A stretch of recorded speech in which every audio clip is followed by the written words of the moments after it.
Não, calma. Olá, eu sou muito bonita. Eu vim aqui pra você me informar.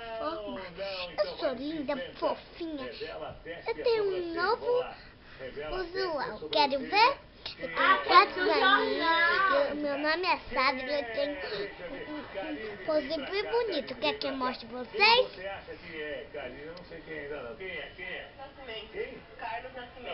E também eu vou dar um beijinho pra você. Então, eu vou mostrar a minha mãozinha. Era bem tamanhozinho. Agora, meu pé também, ó. Meu pezinho como é bonitinho. Meu pezinho não é bonitinho? Tá sujo. Não mostra não.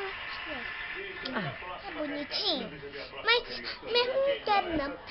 Ó, vocês são bonitas como mesmo. Eu sei muito quebrar, mas eu não posso, senão cai a Eliane. Olha,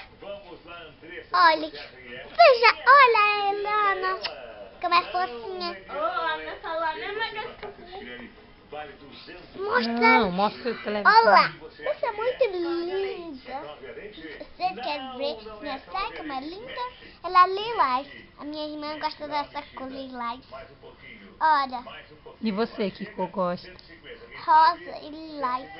Marrom. E essa cor, que cor é? É branco. Você gosta de branco?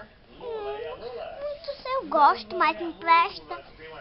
Não presta? Por quê? Porque a folha é branca para pintar. Tem a folha é branca. Só pintar e pintar uma. Mas por que que você disse que o branco não presta? Porque ele só presta na roupa. Pinto. Pinto. Pinto? Só pintar.